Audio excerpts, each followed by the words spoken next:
Welcome back to video number 3 of the Illustration Mastery series. So the last 2 videos, I've been sort of hammering through different lessons that you can share with your students when it comes to illustration. I talk about why this is important. So if you did not watch those videos, you need to go back there, watch those first, and then come back here. All right, let's jump back in. Next one here is another lesson on perspective. Some students are just ready for this kind of work. So you can see on the slide, I've got a ladybug, but the ladybug looks huge. But we talk about in real life, how big is a ladybug? And they're like, yeah, it's like this big. But I'm saying like in this picture, it looks huge. So we're drawing from the perspective that we're really close to this ladybug, or we're much smaller than the ladybug. But then you can also see the picture in the middle shows a very tall building that's leaning kind of away. And so these are just, again, it gives students different things to think about when they are ready to get into their own illustrations. This one is called Decorations versus Details, because oh my goodness, how many times have you asked your students to create a piece of writing?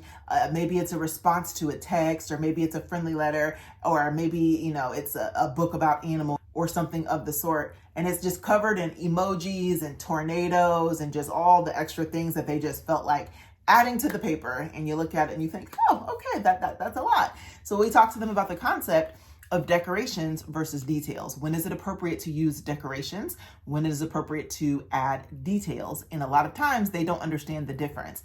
Again, listen to the book Albert. If you have not already, it makes it crystal clear, even to a 5-year-old child, what details are, because details are slowly added to each page in the book.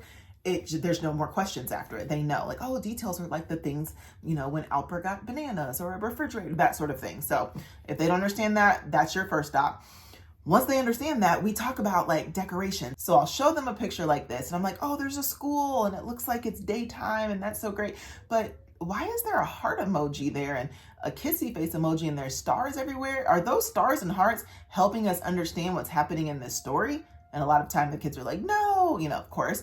And so then you talk to them about what are details. And then I show them this one. It's the same picture, but now there are appropriate details there. And I'm saying, oh, do you think that football field in the back helps us to understand the story? Yeah, because now we know there's a football field at the back of that school. So it gave us more information about what we're going to read. Exactly. So that's the point there with decorations versus details. This one, once they get good at a magic line, you teach them this strategy. It is called a magic line in a magic line. It's so much fun. So of course they're going to work with their regular decorations, and this kitchen scene here is actually a page out of the book Albert. So you can see there is a magic line there. It's created, behind the refrigerator, and the refrigerator and the counters are sitting there, and that's the first magic line. But if you look in the window, you see Albert, and look behind Albert. What do we see?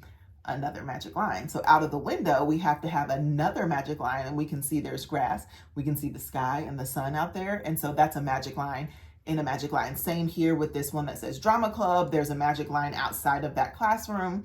And then you can go in the classroom and you see there's another magic line to show the wall that's inside of the room. So once students start to get like their skills are really coming together, they love that strategy because they think it's so much fun to figure out different places in their illustrations to add a magic line in a magic line. And finally, what we have is a lesson where I just allow the students to kind of draw and they can decide what they want to put in there. I have this free choice board here where there's just a bunch of links to kid-friendly drawing tutorials, and it's things like a tree, a boat, a plane, a building, just very basic things that kids are going to want to put in their illustrations. And it's a very quick tutorial for how to get those done. I would have kids want to do that for morning work, during indoor recess. They would ask to do things like that. And it was all worthy work because it really did help them improve those illustration skills. So, all right, so that's the end of our series here with Illustration Mastery. If you are interested in that unit, it is definitely available. It's a part of my Reimagine Writing program.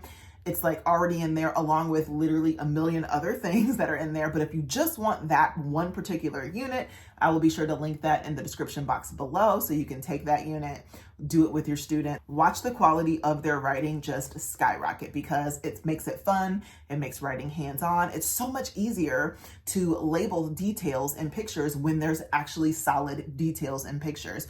Once they are labeling those pictures, it's so much easier to pull that down and start creating sentences. Once they do that, the process of writing can really start to take off. So I'm so glad that you watched all 3 of these. I hope to see you in the next video. Goodbye.